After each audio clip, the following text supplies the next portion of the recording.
a felon. And make you into a felon. They call it, what is it?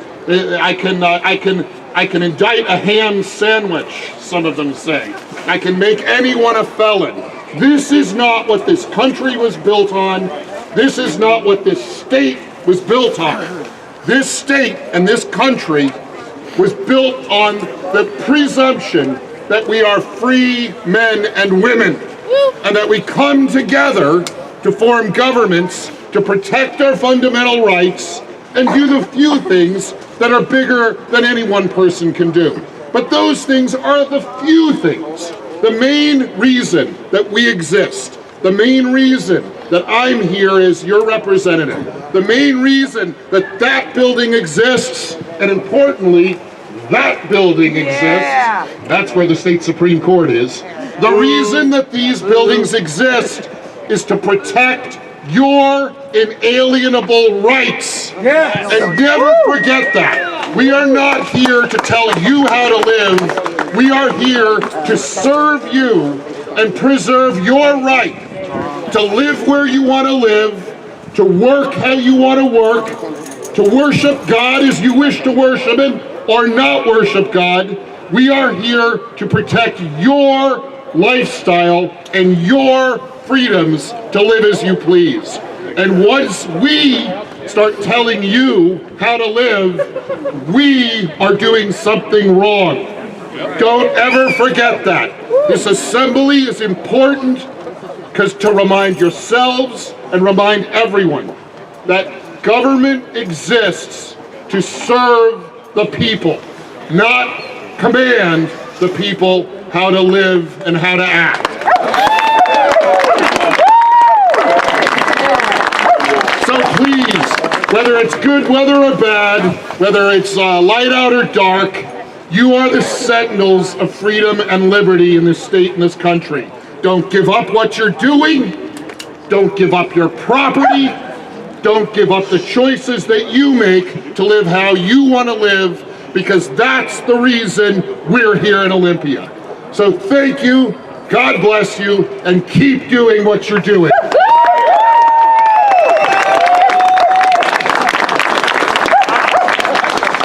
Powerful. We've got a 9:45. If you guys want to stay here, the next representative that I'm going to have come up here come with. is actually from across the aisle from what we normally. Well, I'm going to say what we normally see. We see the R side, the L side, generally are fighting for our gun rights. He's from the other side. He's been out here for every single one of these that we've done, spoken at every single one of them. He's a staunch supporter of our right to bear arms, fights hard for them, and he's actually the one that has put forth the legislation over the last recent years that we've been able to get passed here in favor of our right. It's Representative Brian Blake, 19th, correct? 19th Legislative District here in Washington, to speak. Well, thank you. As you heard, I'm State Representative Brian Blake and a pro-gun, pro-freedom Democrat. Yay! I'll never forget early my first year when I was just an A, and I've been an A+ ever since, and intend to keep that grade. And as many of you know, if you've been here in the past, I'm a man of few words. And so it's good that I followed my seatmate, who kind of laid out my position. He laid out the comprehensive arguments about what we stand for, what we believe in, and so I can pretty much say what he said. And you get where I stand. This freedom that we have is not only protected in our federal constitution, it's more strongly protected even in our state constitution with Article 1, Section 24. And many folks forget to read that one. And so, as you heard earlier, go visit your representatives. I'm one of those representatives that will come find you. Sometimes you have to go find them. So go meet your folks that represent you. Stand up for your freedom and your rights, and There is a lot of bad legislation that's already been introduced. We have our work cut out for us. Thank you for coming today. Thank you.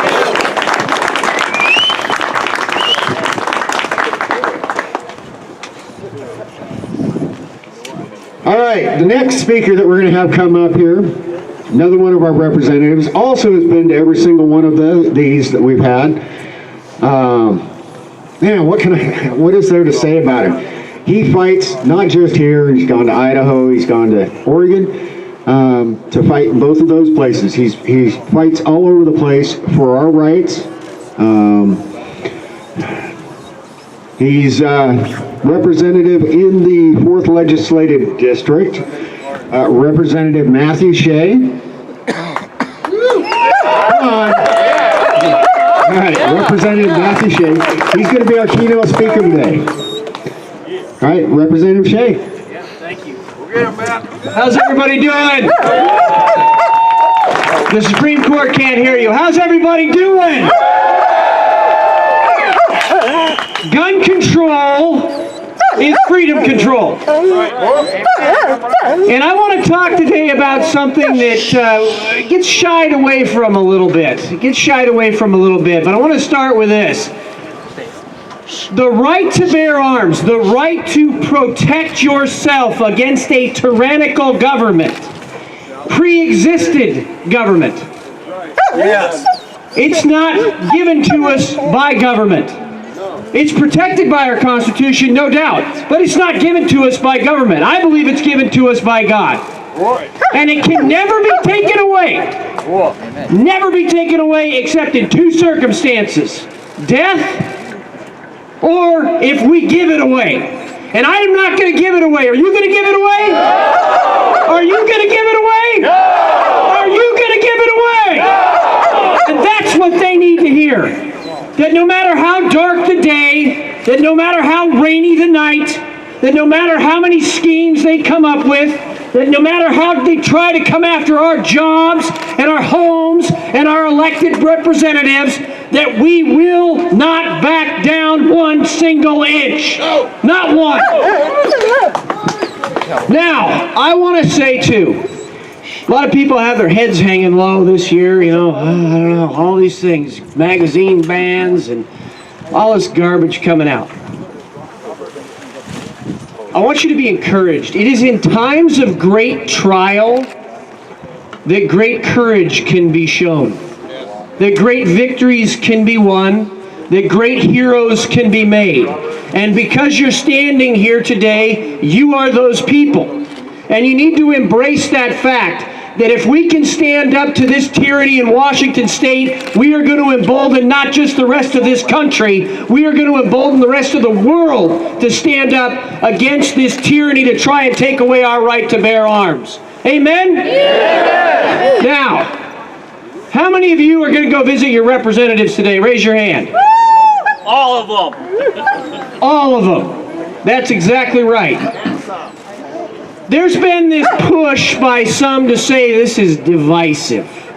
Okay. I want to hit that on the head right now. The only thing that's divisive are the people that are trying to go away from the Constitution. For those of us that are standing on it, we're uniting people. The Constitution is what unites us, is it not? Yes. Is it not? Yes. Does it mean what it says? Yes. Then what's the problem? I mean, seriously, what is the problem? That's the problem. The problem is there are some people out there that want to take control of every area of our lives. Now, you know something? I believe in the exact opposite. I trust all of you that you know better what to do with your lives than I do. And so people are like, Matt, what are you going to do this year? The best thing we can do in government is nothing. It's nothing. It's to get out of the way of the people. It's to uphold the Constitution and protect their rights. That's the best thing that we can do. So when you go and talk to your representatives, ask them to just vote no and not pass anything. I submit to you we'd be a heck of a lot better off. Don't you? And while you're talking to them, just keep your right hand on your wallet or your purse if you're a lady. All right? I want to end with this. So you know, we always talk every year. It can't get any worse. They can't do any more. Folks, 8 years ago, we're standing right here, and we talked about the fact they were going to come after our magazines. We talked about the fact that they were going to try to ban certain firearms. We tried to talk about the fact they were going to make it almost impossible for a single mother in a high-crime neighborhood to own a firearm, either by price or by training. Same old shit. It's the same old thing. It's the same old thing. But here's what's going to change this year. Here's what's going to change this year. This year, they're just pretty open about the fact this is headed toward confiscation. And I want to share with you what a 28-year-old kid, and I can say kid because I'm 44 now, 28-year-old kid said in Venezuela. I want to let that hang in the air for a second. What a 28-year-old kid said in Venezuela. It's made national news. And he said, we didn't even have a chance because we didn't have guns. And the guns that we did have, they tried to come and confiscate. I want there to be a gun behind every bush, behind every tree, behind every blade of grass, but more importantly, I want the people standing behind those guns to be absolutely resolute that the Constitution of the United States, the Constitution of the state of Washington, will never, ever be abrogated on our watch. We will never give up our rights unless we have to give up our life. Amen? And stand with me today and go tell that to your representatives, and let's change this state into the future. All right, God bless you guys. Tell him, Buckton.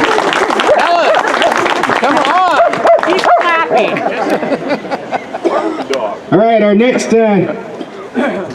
speaker is actually got a little of attention here the last couple of days.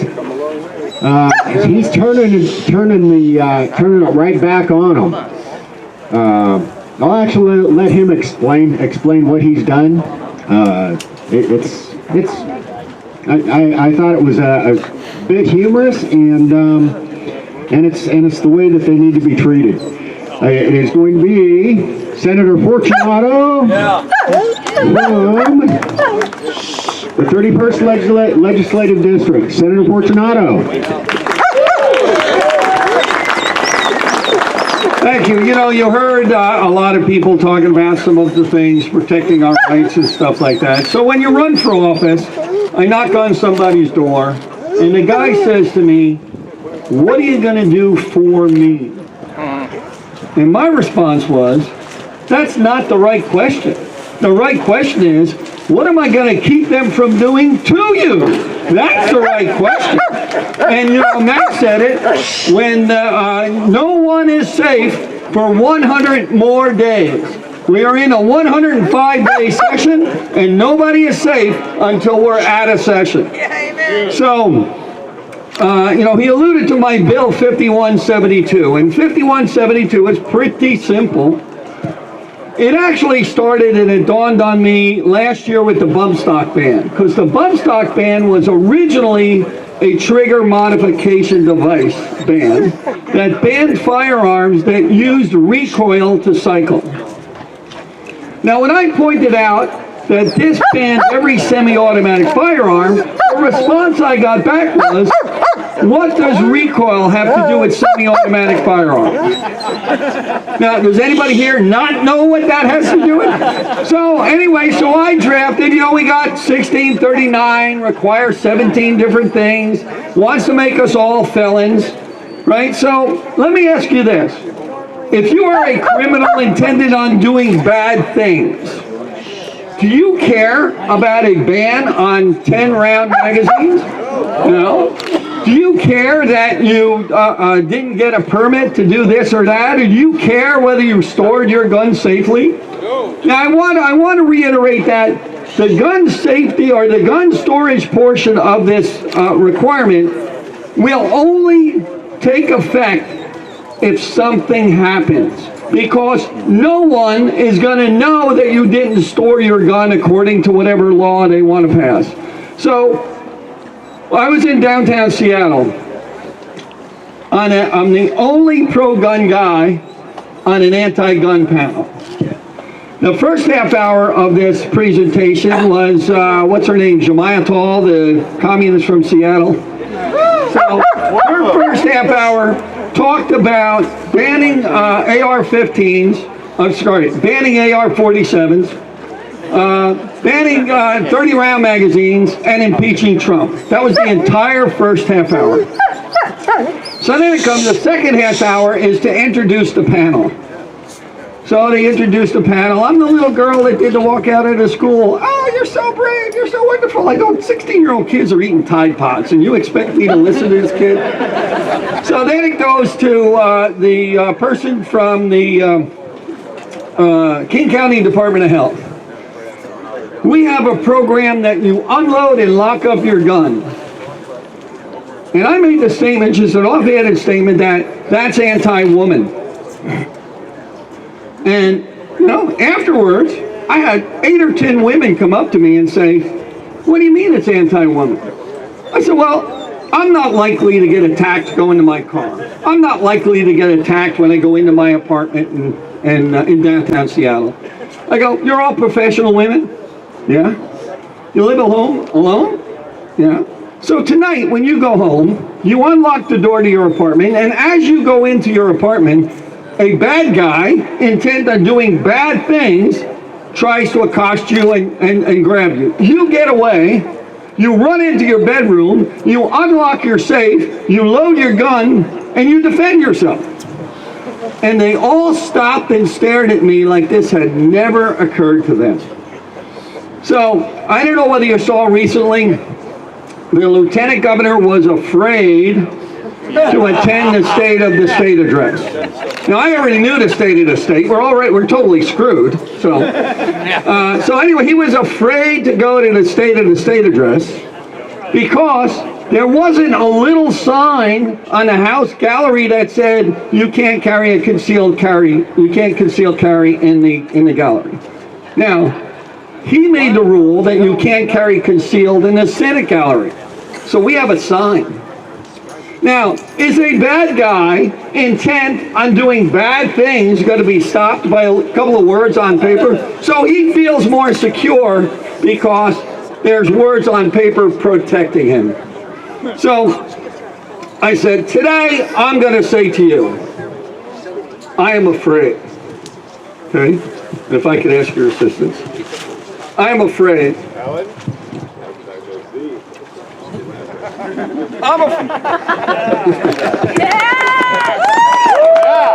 I am afraid to run out of ammo. I only have 5 21-round magazines. So there is no way in hell that they are taking my magazines away. So we need your help. I went to a gun match, a state gun match, and at that gun match, 1/3 of the people there didn't vote. So we need our people to vote. That is you. In this last election, didn't go very well. We got 1639 passed. However, in my district, it lost, thank God. And so we need you to get your children, when they get old enough to vote, register to vote, get our people, the anti-gun people are motivated. They're all psyched. They got their bills stacked up.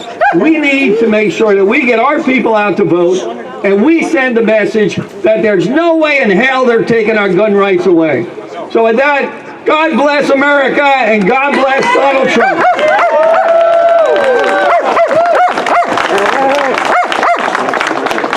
All right, Representative Shea, I'm going to have him speak just for a second here to make our next introduction.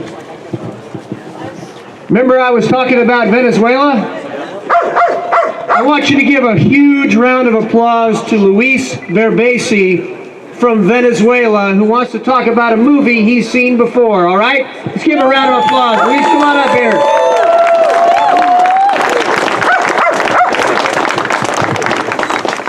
Well, first, thank you so much for being here. If you guys wonder why this guy with an accent is here, I have seen this movie before. So I love this country. I'm very fortunate and lucky to be around you guys. To me, it's very difficult to see what is happening here.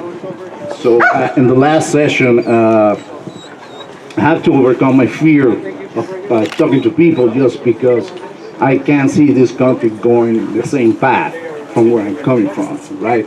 So not that long ago, I just got my citizenship and I start fighting for our civil rights. Thank you. So as an immigrant here, so I got my citizenship and I earned it. You know, I'm a tech worker.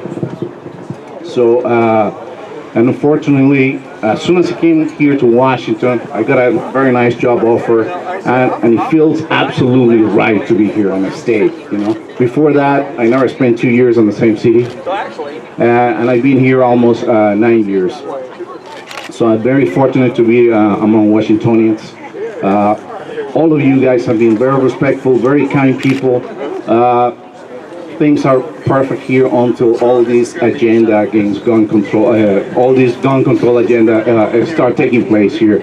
So unfortunately, many Venezuelans back in the old days, they were in favor of some regulations, and out of the blue, overnight, you know, the very first things that happened was imposing control in ammunition and guns. It was absolutely difficult. All the stores were gone. Everything had to be done through the government. If you wanted to buy a handgun, ammunition, everything was through the government. So the private enterprise was gone, and overnight, it was, right now it's impossible. It's illegal to have a gun in Venezuela, and 10 years later, you know, they just destroyed the country to the ground. One of the most one of the most active country, more democratic countries in Latin America just disappeared. So I'm here, so making a stand against all this gun control, and please contact your representative, be active, and the fact that you guys are here means a lot to me and to every American in this country. So thank you so much. God bless America. Thank you.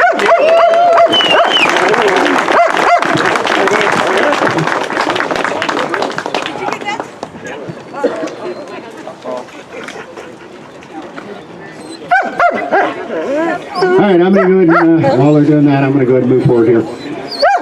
Our next speaker, I was speaking with her just a few minutes ago, and 6 weeks ago, she didn't even know she was going to be doing this. She didn't know what,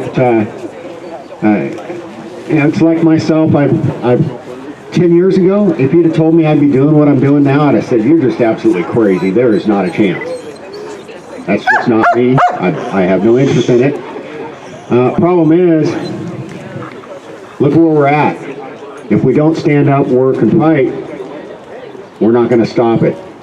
So this person is a domestic violence victim. And she's chosen not to be a victim now. Her name's Carrie Sloan. It's with We the Females Domestic Violence Survivors. She's a survivor. So I'm going to let her speak.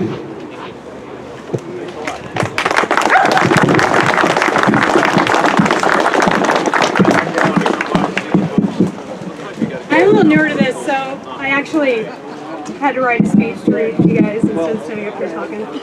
So my name is Carrie Sloan, and I am here today. It's a little bit of a different voice, a little bit of a different perspective than what y'all have been getting so far today. I'm here today as the voice for women that have been and will continue to be marginalized and discriminated against in a vicious battle over gun control laws. Domestic violence victims are so often used as pawns in the political chess match over the Second Amendment by advocates of gun control laws that their voices are virtually silenced or ignored if they make an attempt to speak out in support of their constitutionally given rights to defend themselves with a firearm. Yeah. I know this personally as a domestic violence survivor. 13 years ago, I was beaten so badly by my ex-husband that when I was finally able to call 911 after he left my home, he was charged with a felony assault and a DUI. After I was able to make the call for assistance, it took the police 10 minutes to get to my house even though I lived 5 minutes away from a police station. The emergency room doctor told me that I would die if I had any further contact with this man. That's how severely I was beaten. Washington state law takes control out of a domestic violence victim's hands and prosecutes these cases. However, I had made a decision that I was not going to be quiet and I was going to fight. I did not want to live as a victim, and I did not want my daughter to see me living as a victim, and I did not want her to be a victim. I met with the female prosecutor assigned to this case, and I told her that I was willing to testify against him. She looked at me shocked, and she said, "Are you sure you want to do that?" She said, "Most domestic violence victims don't want to testify." I looked her straight in her eyes and I said, "I most certainly will. I refuse to stay quiet." A few weeks' time goes by, hearing comes up, his charges were dropped to a misdemeanor. And do you want to know why? Because he didn't actually use a weapon to beat me. Because these charges were lowered, he was given a diversion program, a slap on the wrist, an individual with a violent criminal charge, and a diagnosis of borderline personality disorder, and they let him go. Fueled by his anger toward me, he used that freedom and took a part-time job delivering pizzas so that he could turn around and stalk me. The system that was supposed to protect me had failed, just like it has failed countless other domestic violence victims all over this country. I am fortunate enough to be alive to stand here to speak for those that can't, because they're still hiding from their assailants, or they're dead because this system has failed them. This broken system became worse with the passing of Initiative 1639. 1639 passing has potentially serious, if not fatal, repercussions for domestic violence victims. Its vague, poorly written language allows for arbitrary rejection and discrimination for firearm purchase, and further victimizes domestic violence survivors by violating their medical privacy rights. Worst of all, it puts domestic violence victims in a position of weakness, limiting their ability to protect themselves, especially when the system that was put in place to protect them consistently fails. We as a society have become so obsessed with an ideology of feminism and supporting women's rights without stopping to think about what that actually means. We elect individuals that profess to support all women's rights in an attempt to advance equality.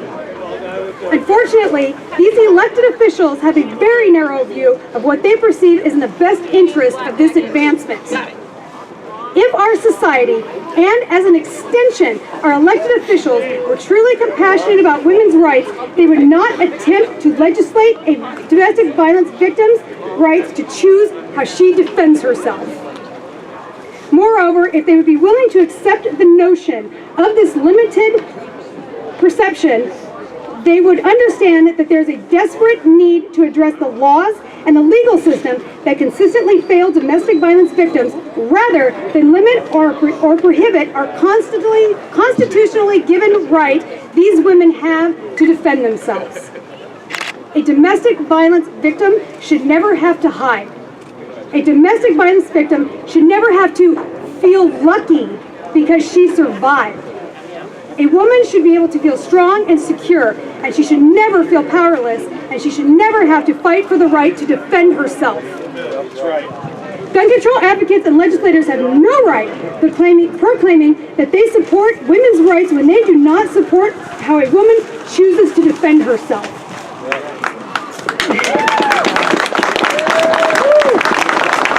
If we truly want to see change for all domestic violence victims, we need to call on our legislature to stop limiting their ability to protect themselves and fix their broken system. To all of the women that have reached out to me and are still terrified to come forward because they're in hiding, afraid of being found by their assailants, you now have a voice. To all of the families women who have died because the system has failed them in their efforts to defend themselves, your stories will be told. Our safety is our own responsibility, and we will no longer allow the government to fail us. We are here to take back our strength.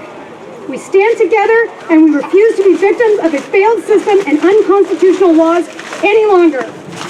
We ask, as domestic violence victims and the women in your lives, to stand with us and take action to defend a woman's right to choose how she defends herself.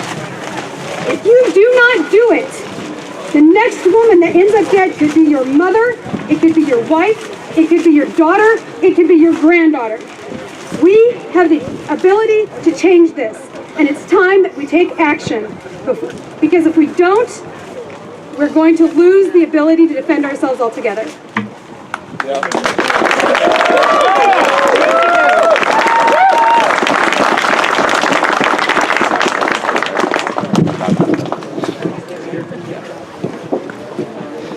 Powerful stuff. That's why we're out here. We're not going to be victims, we're not going to be subjects. All right, I've had a lot of people have come up and spoken. I haven't really heard too many talk about the safe storage issue. Come July, when I